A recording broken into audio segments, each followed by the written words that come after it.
Hello everyone, नमस्कार साथियों, कैसे हैं आप सब। एक बार फिर से स्वागत है आपका हमारे इस सेशन में, जिसमें हम इंग्लिश स्पीकिंग कोर्स कवर कर रहे हैं। दोस्तों, जैसा कि आप जानते हैं कि अभी तक हमने एक कॉन्वर्सेशन की सीरीज पढ़ी है, जिसमें हमने बहुत सारी सिचुएशंस पढ़ी, जिसमें अलग अलग लोग कॉन्वर्स कर रहे हैं, एक दूसरे से कम्युनिकेट कर रहे हैं, मतलब एक दूसरे से वार्तालाप कर रहे हैं। और वो सारी सिचुएशंस में हमने देखा कि हम उन वार्तालाप में किस-किस तरह के वाक्य, किस-किस तरह के शब्दों का प्रयोग कर सकते हैं अपने वार्तालाप को जारी रखने के लिए। दोस्तों, आज के इस सेशन में भी हम एक कन्वर्सेशन की एक सिचुएशन को कवर करने वाले हैं, मतलब वार्तालाप की एक सिचुएशन को कवर करने वाले हैं, जो कि 26th नंबर की है। इससे पहले हमने 25th नंबर का कन्वर्सेशन डिस्कस किया था। और दोस्तों, ये जो कन्वर्सेशन है वो बड़ी ही मज़ेदार कन्वर्सेशन है। किस चीज़ से रिलेटेड है? In this session we will learn. तो आइए डालते हैं एक नज़र कि आज के इस कॉन्वर्सेशन में हम क्या कुछ खास पढ़ने वाले हैं। दोस्तों, आज की जो सिचुएशन होगी वो बड़ी महत्वपूर्ण सिचुएशन है, जिसमें एक मैरिड लाइफ की बिगिनिंग होती है। उसका जो सबसे पहला अध्याय होता है, वही आज इस सेशन में हम लोग कवर करेंगे। इसका मतलब है enquiring about the prospective bridegroom. अब आपने अक्सर देखा होगा कि जब कोई एक किसी का रिश्ता जुड़ता है या फिर कोई अरेंज मैरिज अगर करता है, तो देखिए अक्सर आपने देखा होगा कि 2 तरह से मैरिज होती हैं। कौन-कौन सी मैरिज होती हैं? या तो कोई व्यक्ति अरेंज मैरिज करता है और या फिर वो करते हैं लव मैरिज। तो 2 तरह की मैरिज हैं जो लोग किया करते हैं, या तो अरेंज मैरिज या फिर लव मैरिज। अब अक्सर आपने देखा होगा, अगर इन दोनों में से किसी भी तरह की शादी होती है, तो रिश्ता जुड़ने से पहले जो फैमिली होती है वो इन्वॉल्व होती है। अब देखिए, अगर मान लीजिए किसी की अरेंज मैरिज है, तो इसमें 2 पक्ष हो गए, एक ब्राइड और एक ग्रूम, है ना? तो जो ग्रूम मतलब दूल्हा के ग्रूम मतलब जो लड़का है ना? जो दूल्हा है, और ब्राइड मतलब जो दुल्हन है। तो जो ग्रूम के घर वाले हैं वो ब्राइड के घर जाते हैं या फिर उनके रिश्तेदारों के पास जाते हैं और इंक्वायरी निकालते हैं। सेम वे जो ब्राइड के घर वाले हैं, वो ग्रूम के रिश्तेदारों के, पड़ोसियों के या रिलेटिव्स के या जान-पहचान के लोगों के पास जाते हैं और उनसे अबाउट ग्रूम मतलब ग्रूम के बारे में जानकारी प्राप्त करते हैं। लव मैरिज में बेसिकली ऐसा नहीं होता है, क्योंकि अक्सर दोनों फैमिली या जो ब्राइड एंड ग्रूम है वो पहले से एक दूसरे को जानते हैं और वो अपनी सहमति से ही एक दूसरे से शादी करना चाहते हैं। लेकिन अरेंज मैरिज में जब 2 फैमिली इन्वॉल्व होती हैं, तो सबसे पहले जो लड़के के घर वाले हैं वो लड़की के घर वालों का पता लगाते हैं और लड़की के घर वाले लड़के के बैकग्राउंड और लड़के का पता लगाते हैं कि वो व्यक्ति कैसा है, उसकी पर्सनैलिटी कैसी है, उनके पास उनकी कितनी प्रॉपर्टी है, कितना पैसा है, और भी बहुत तरह की इंक्वायरी होती हैं, जिससे वो सैटिस्फाई हो जाएँ कि उनका जो पर्सन है, जब वो उस घर में शादी होकर जाएगा या उस घर से शादी होकर एक रिश्ता उसका जुड़ेगा, तो वो वहाँ पर सुखी रहेगा। तो ये सारी एक प्रक्रिया चलती है, एक प्रोसीजर होता है, एक प्रोसेस होता है। ये इसे हम सबसे फर्स्ट चैप्टर कह सकते हैं एक अरेंज मैरिज का। अगर आपने कभी कोई अरेंज मैरिज देखी हो या कोई मूवी देखी हो, तो उसमें अक्सर ऐसा होता है कि अरेंज मैरिज में आपने देखा होगा कि किस तरह से रिश्तों को जोड़ा जाता है। तो उसी के जैसी एक कन्वर्सेशन है जो हम यहाँ पर कवर करने वाले हैं, और ये कौन-सी होगी? Enquiring about the prospective bridegroom. Bridegroom बोला जाता है दूल्हे को, मतलब जो बॉय साइड है ना? तो जो बॉय होता है, ब्राइडग्रूम मतलब दुल्हन का जो दूल्हा होता है, मतलब जो लड़का है, जो दूल्हा बनने वाला है, तो उसके बारे में पहले कुछ जानकारी निकालने का जो एक प्रक्रिया है, वो इस सेशन में हमको देखने के लिए मिलेगी। तो बहुत मज़ेदार सेशन है। चलिए देखते हैं कि किस तरह की बातें हैं जो एक व्यक्ति किसी व्यक्ति से करता है, सिर्फ़ और सिर्फ़ एक ब्राइडग्रूम की इंक्वायरी निकालने के लिए।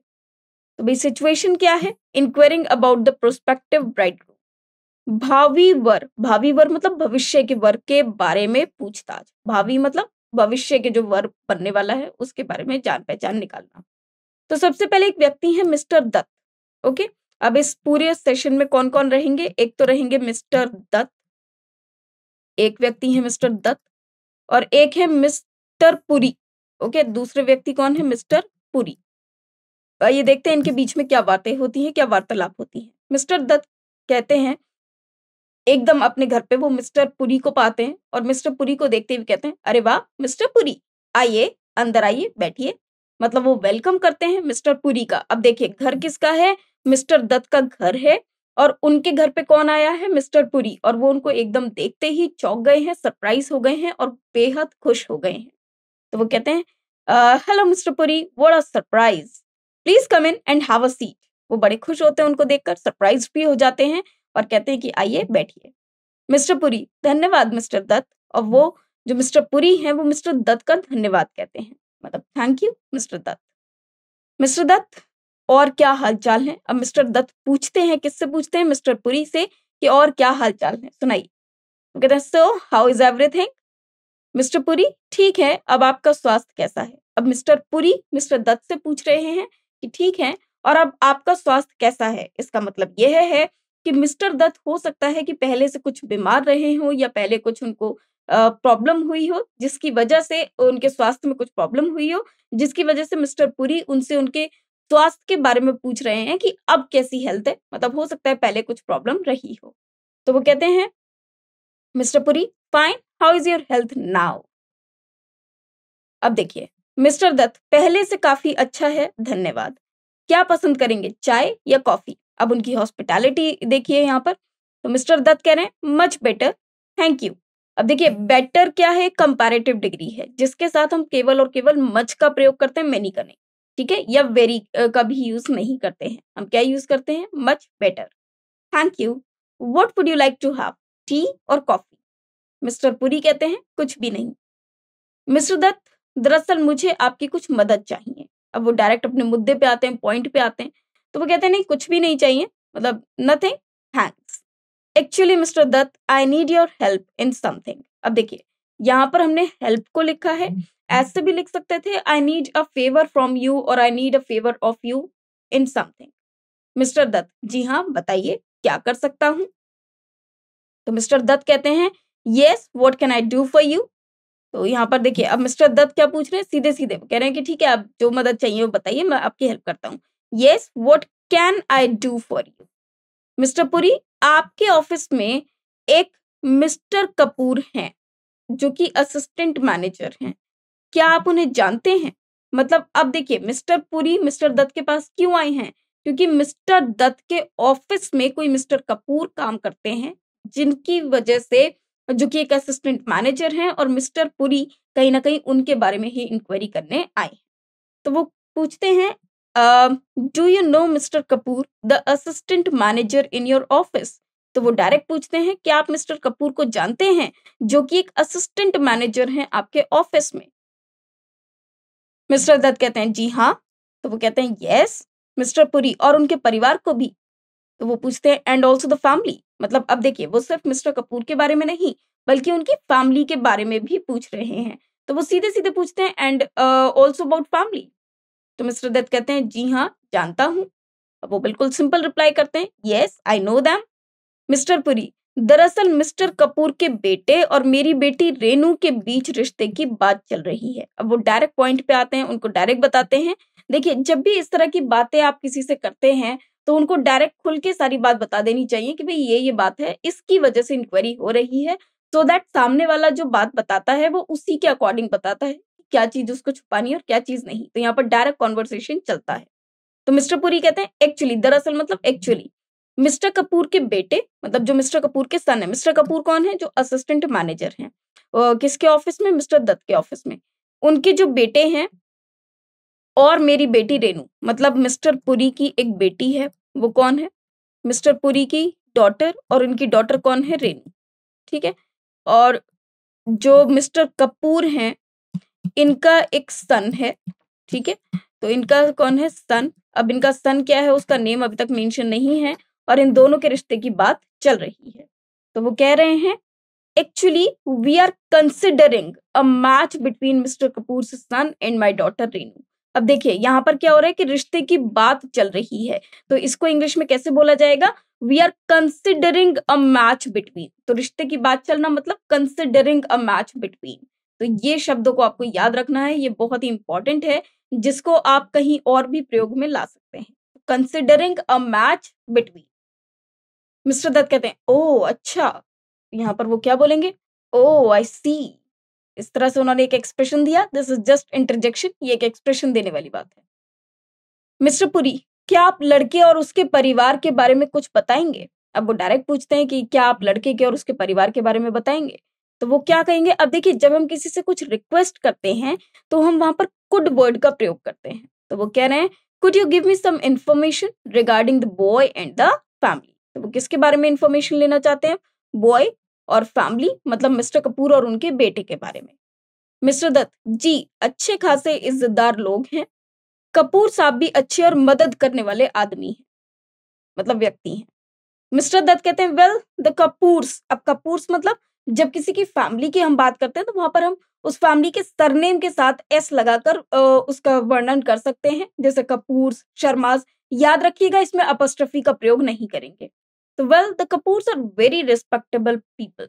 तो देखिए यहाँ पर क्या लिखा हुआ है? रिस्पेक्टेबल मतलब काफी इज्जतदार लोग हैं। तो रिस्पेक्टेबल, ओके, रिस्पेक्टेबल मतलब रिस्पेक्ट करने योग्य। Mister Kapoor also is a nice and helpful person. अब वो मिस्टर कपूर का वर्णन देते हैं कि वो भी काफी हेल्पफुल पर्सन है और अच्छे व्यक्ति हैं। मिस्टर पुरी, परिवार में कितने लोग हैं? अब वो जानना चाहते हैं कि परिवार में कितने लोग हैं। तो वो कहते हैं, how many members are there in the family. Simple वो पूछते हैं। मिस्टर दत्त, 5। मिस्टर और मिसेस कपूर, उनके 2 बच्चे राहुल और प्रिया, और मिस्टर कपूर की माँ जो उनके साथ ही रहती हैं। अब देखिए यहाँ पर इसका मतलब क्या है? वो कह रहे हैं कि मिस्टर दत्त बताते हैं कि 5 मेंबर्स हैं। कौन-कौन है? एक तो मिस्टर एंड मिसेस कपूर, मतलब मिस्टर कपूर जो कि असिस्टेंट मैनेजर हैं, और उनकी वाइफ, तो ये हो गए मिस्टर कपूर, और एक हो गई मिसेस कपूर, ठीक है? और इनके 2 बच्चे, 2 बच्चों में एक बेटा है और एक बेटी है, ठीक है? और ये कौन है? एक तो है राहुल और एक है प्रिया, ओके? अब इसका मतलब ये है कि जो रेनू के लिए रिश्ता आया है वो किसका आया है? राहुल का आया है, ठीक है? तो जो रेनू के लिए जो रिश्ता आया है वो किसका आया है? राहुल का आया है, ठीक है? तो इसका सिंपल मतलब ये निकलता है। क्योंकि उनके 2 बच्चे हैं, तो Rahul and Priya, and mister Kapoors mother, और मिस्टर कपूर की मम्मी, मतलब जो राहुल है, जो लड़का है, उसकी दादी, वो भी उन्हीं के साथ रहती हैं। तो and mister Kapoors mother who also stage with him, जो उन्हीं के साथ रहती हैं।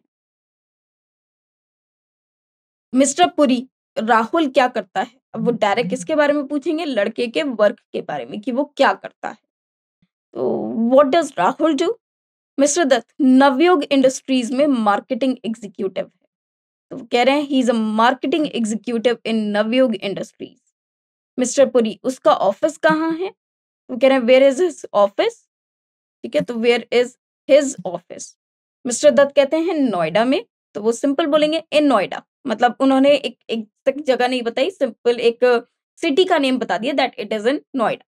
मिस्टर पुरी, क्या उम्र होगी उसकी? अब वो उम्र का अंदाजा पूछ रहे हैं कि क्या होना चाहिए। What must be his age? Mister Dutt कहते हैं मेरे ख्याल से 26 या 27 के करीब, मतलब उनको भी अभी एग्जैक्ट नहीं पता, श्योरिटी नहीं है, बट उन्होंने एक ऑलमोस्ट एक एज बताई कि इसके बीच में होनी चाहिए, मतलब इतनी होनी चाहिए। तो अबाउट 26 और 27, मतलब इसके अराउंड होनी चाहिए। मिस्टर पुरी, अंदाजन उसकी तनख्वाह क्या होगी? अब देखिए, जो सबसे ज्यादा मैटर करता है वो ये भी है कि उस व्यक्ति की तनख्वाह कितनी है, मतलब सैलरी कितनी है, वो कितना अर्न कर लेता है। तो वो पूछ रहे हैं what must be his approximate salary. ठीक है, अब एग्जैक्ट तो कोई नहीं बता सकता, तो what must be his approximate salary. Mister Dutt कहते हैं मेरे ख्याल से 5,000 के आसपास। अब देखिए, आप यहाँ पर देख पा रहे हैं 5,000, मतलब हो सकता है कि ये जो सेंटेंसेस हैं या ये जो कॉन्वर्सेशन है वो काफी पहले का रहा हो, क्योंकि आजकल अगर किसी की सैलरी 5,000 है तो दैट इज नॉट इनफ। और आई थिंक कोई अगर इस बहुत पहले की बात की जाए तो 5,000 बहुत ज़्यादा हुआ करते थे। तो अगर उस वक़्त की बात की जाए तो जब का ये कन्वर्सेशन है जिसको यहाँ पर लिया गया है। तो मिस्टर दत्त कह रहे हैं मेरे ख्याल से 5,000 के आस-पास हो। मतलब it is around 5,000 I think. तो मिस्टर पुरी कहते हैं उसके स्वभाव के बारे में कुछ बता सकते हैं? मतलब उसका बिहेवियर कैसा है, स्वभाव कैसा है? तो वो कह रहे हैं कि could you tell me something about his nature, कि उसका नेचर कैसा है? उसका बिहेवियर कैसा है? कैसा है सबसे बात करने में, नेचर कैसा है? तो वो सब वो जानना चाहते हैं। मतलब वो व्यक्तित्व उसका कैसा है, पर्सनैलिटी कैसी है? तो मिस्टर दत्त कहते हैं अच्छा लड़का है, बड़ी इज़्ज़त से व्यवहार करता है। वो सिंपल शब्दों में बोलते हैं कि he is a nice boy, very respectful. Respectful मतलब सबसे बहुत ज़्यादा सबको बहुत ज़्यादा इज़्ज़त देने वाला व्यक्ति है। मिस्टर पुरी, मिस्टर कपूर की माली हालत के बारे में कुछ बताएंगे? माली हालत का मतलब होता है फाइनेंशियल स्टेटस, मतलब वित्तीय हालत, ठीक है? माली मतलब वित्तीय, ठीक है? इसको हम वित्तीय भी बोल सकते हैं। तो वित्तीय मतलब फाइनेंशियल स्टेटस। तो वो पूछ रहे हैं, please tell me something about mister Kapoor's financial status. देखिए, अभी क्योंकि उन्हें सिर्फ और सिर्फ लड़के के बारे में नहीं जानना, बल्कि ओवरऑल फैमिली के बारे में जानना है। अरेंज मैरिजेस में ऐसा ही होता है। तो उन्होंने कहा ठीक है, मुझे फिर उनकी मिस्टर कपूर की जो फाइनेंशियल स्टेटस है उसके बारे में थोड़ा बताइए। तो मिस्टर दत्त कहते हैं, मेरे ख्याल से अच्छे खाते-पीते लोग हैं। खाते-पीते मतलब अच्छे अर्न करने वाले हैं, वेल अर्न्ड हैं। अकेले मिस्टर कपूर की तनख्वाह ही 8,000 के करीब होगी। पंजाबी बाग में अपने मकान में रहते हैं। अब देखिए फाइनेंशियल स्टेटस, अब अगर किसी का अपना घर है, तो ये बहुत ही अच्छा फाइनेंशियल स्टेटस माना जाता है। मेरे ख्याल से अच्छे खाते-पीते लोग हैं। खाते-पीते मतलब अच्छा-खासा परिवार है, खाने-पीने वाले इन द सेंस कि मतलब जिनके घर में भरपूर राशन वगैरह रहता है, सब कुछ अच्छे से वो लोग अच्छा खाते-पीते हैं, कोई कमी नहीं, जिसको हम बोल सकते हैं। अकेले मिस्टर कपूर की तनख्वाह ही 8,000 के करीब होगी। 8,000 रुपए, अब उस वक़्त की बात की जाए, जो ये बहुत पहले की बात इसका मतलब की जा रही है, जब 8,000 रुपए की बहुत अच्छी-खासी वैल्यू रहती होगी, तो उनकी अकेले की इनकम कितनी है? 8,000 रुपीज़, ठीक है? और पंजाबी बाग आप जानते हैं दिल्ली में ही है, तो पंजाबी बाग में अपने मकान में ही रहते हैं। मतलब उनका अपना घर है, वो भी दिल्ली जैसी जगह में। तो वो कहते हैं, I think they are quite well to do. Mr. Kapoor's salary alone must be around 8,000. They live in their own house in Punjabi Bagh. तो देखिए, ये जो शब्द हैं, ये बहुत ज़्यादा इम्पोर्टेंट हो जाते हैं किसी भी मैरिज में या किसी भी रिश्ते को जुड़ने में, कि एक तो किसी व्यक्ति की सैलरी और उसके बैकग्राउंड में जो व्यक्ति कमाते हैं, उनकी सैलरी। दूसरा, उनका अपना घर होना, ये अपने आप में एक बहुत बड़ी बात। फिर वो कहते हैं, उनकी बेटी शादीशुदा है, मतलब वो अब उनकी बेटी के बारे में पूछते हैं कि क्या वो मैरिड है? तो वो कहते हैं, इज़ देयर डॉटर मैरिड?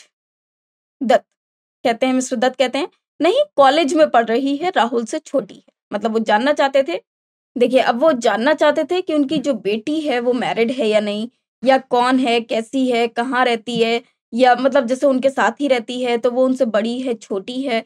ये भी काफ़ी चीज़ें हैं जो अरेंज मैरिज में मैटर करती हैं, इसलिए वो इस चीज़ के लिए भी इंक्वायरी निकालना चाहते हैं। तो मिस्टर दत्त कहते हैं, नहीं, कॉलेज में पढ़ रही है, राहुल से छोटी है। मतलब no, she is in college. No वो किसके लिए बोल रहे हैं? शी इज़ इन कॉलेज, कि मतलब वो डॉटर मैरिड नहीं है, she is in college, she is younger to Rahul, मतलब वो राहुल से छोटी है। ओके? यंगर देन राहुल वैसे हम लोग यूज़ करेंगे, ठीक है? अ, मिस्टर पुरी, परिवार में सिगरेट, शराब आदि के चलन के बारे में, मतलब अब वो ये भी जानना चाहते हैं बॉय के बारे में, कि क्या वो स्मोक करता है या क्या वो ड्रिंक करता है? तो ये भी काफ़ी मैटर करते हैं एक शादी के बंधन में बंधने के लिए, तो वो उसके बारे में भी इंक्वायरी लेना चाहते हैं। तो वो कहते हैं, mister Puri, what about drinking and smoking in the family? तो drinking and smoking in the family इसलिए क्योंकि फैमिली में जितने भी लोग हैं उनमें से कोई है जो स्मोक या फिर ड्रिंक करता है, तो वो सबके बारे में जानना चाहते हैं। मिस्टर दत्त कहते हैं, देखिए मैं ख्याल में मेरे ख्याल में तो मतलब मैं ख्याल में तो मतलब मेरे ख्याल में तो मिस्टर कपूर और राहुल में से कोई सिगरेट नहीं पीता। ये थोड़ा-सा हिंदी में टाइपिंग का एरर है, तो प्लीज़ इसको कंसिडर मत कीजिएगा। सिगरेट नहीं पीता, पीने के बारे में कुछ कहना मुश्किल है, ये मुश्किल होगा, ओके? पीने मतलब ड्रिंक करने के बारे में, ठीक है? तो अब देखिए वो क्या कहते हैं, well as far as I no, मतलब जितना मुझे जानकारी है, जब हम कहते हैं ना कि मेरे ख्याल से या जितना मुझे जानकारी है, तो उसमें हम लोग ये प्रयोग यूज़ करते हैं, हम लोग एक वाक्य का प्रयोग करते हैं, that is as far as I am concerned और as far as I know, okay? तो well as far as I know, neither mister Kapoor nor Rahul smokes. Neither, nor मतलब ना ही मिस्टर कपूर ना ही Rahul. About drinking I don't know. वो साफ शब्दों में अपनी बात कह देते हैं कि ड्रिंकिंग के बारे में उनको नहीं पता। मिस्टर पुरी, जी हाँ, मैं समझता हूँ। बस एक आखिरी बात और, आपका क्या ख़्याल है लड़के की शादी में? उन्होंने बड़ी उम्मीद लगा रखी होंगी, मतलब दे वांट टू नो कि उनकी डिमांड्स क्या हैं? मे बी पॉसिबल यहाँ पर वो डाउरी के बारे में जानना चाहते हैं। तो वो कहते हैं, yes I understand, just one last question, do you think they will have high expectations in their sons marriage? मतलब क्या उनकी कुछ हाई एक्सपेक्टेशंस होंगी उनके सन्स के मैरिज के बारे में, बेटे के मैरिज के बारे में? मिस्टर दत्त, इस मामले में मैं क्या कह सकता हूँ, आपका उनसे बात करना ही ठीक रहेगा। मतलब इसके बारे में मैं कुछ नहीं बता सकता, आप उनसे डायरेक्ट बात करें तो वो ज़्यादा उचित होगा क्योंकि मुझे इसके बारे में नहीं पता। वो कहते हैं, what can I say about that? It would be better if you ask them yourself. Mister Puri कहते हैं, आप ठीक कहते हैं। मिस्टर दत्त, आपकी मदद के लिए बहुत-बहुत धन्यवाद। वो कहते हैं, ओके ठीक है और आपकी मदद के लिए बहुत-बहुत धन्यवाद। वो उनका आभार प्रकट करते हैं। वो कहते हैं, you are right. Thank you very much mister Dutt for your kind help. Mister Dutt, नहीं कोई बात नहीं। कहते हैं, यू आर वेलकम। ओके, इसमें हम ऐसे भी बोल सकते हैं, यू आर वेलकम। कहते हैं, ओके इट इज़ फाइन और इट्स ओके, ऐसे भी आप बोल सकते हैं। मिस्टर पुरी, अच्छा अब मैं चलूँगा, कभी आइएगा। ठीक है? तो वो वहाँ पर चलने के लिए बोलते हैं, आज्ञा माँगते हैं। ये चलूँगा है, कभी आइएगा मतलब वो उनको भी वेलकम करते हैं कि आप कभी आइए, उनको इनवाइट करते हैं। तो बोल सकते हैं, okay I will take your leave now. अ और वैसे यहाँ पर अगर हम देखें लीव वर्ड से पहले हम योर का प्रयोग नहीं करते हैं, ये गलत है ग्रामेटिकली, बट स्पीकिंग में चलता है। हम लोग बोल सकते हैं I will take leave now और I will take leave of you now. Please drop in some time. Mister Dutt, जी ज़रूर। ओके, ये ज़रूर है। बाय मिस्टर पुरी और वो उनको बाय कह देते हैं। Mister Dutt, yes sure, bye mister Puri. तो आपने देखा कि यहाँ पर किस तरह से कन्वर्सेशन चलता है, एक-दूसरे के बीच, दोनों एक-दूसरे को ग्रीट करते हैं बाय एंड ये सब कहकर वो वहाँ से डिपार्ट हो जाते हैं। तो हमने देखा कि किस तरह से एक जो पिता हैं, एक लड़की के जो पिता हैं, वो किस तरह से एक रिश्तेदार के घर गए। ये एक ऐसे व्यक्ति के घर गए जो मिस्टर कपूर को भी जानते थे। मतलब एक ऐसे व्यक्ति को जिनके घर वो अपना रिश्ता जोड़ना चाहते हैं। और उनकी इंक्वायरी लेने के लिए बड़े सरल तरीके से उन्होंने पूछा और बिल्कुल सिंपल वे में ही जो सामने वाला व्यक्ति है, उन्होंने आंसर किया। देखिए, यहाँ पर जैसा होगा स्पष्ट रूप से उन्होंने ऐसा ही बताया। कोई बटरिंग नहीं थी, कोई उन्होंने एक्स्ट्रा बात नहीं बताई। सिंपल शब्दों में जितना उन्होंने पूछा उतने का ही उन्होंने रिप्लाई किया और जो उनको नहीं पता था, वो भी उन्होंने डायरेक्ट बता दिया कि हाँ, इतना मुझको कन्फर्म नहीं है, तो उन्होंने वो चीज़ नहीं बताई। तो ये आपने देखा कि एक सिंपल और बिल्कुल बेसिक सा एक कन्वर्सेशन था जो दोनों के बीच में रहा है। तो दोस्तों इसी तरह से हम इस तरह की सिचुएशन में अगर आप हैं, तो इस तरह के वाक्यों का प्रयोग करके अपने कम्युनिकेशन को कर सकते हैं। उम्मीद है कि ये वीडियो आपको पसंद आया होगा। ऐसे ही वीडियो के लिए बने रहें हमारे साथ। Thank you very much. Thanks to you. धन्यवाद।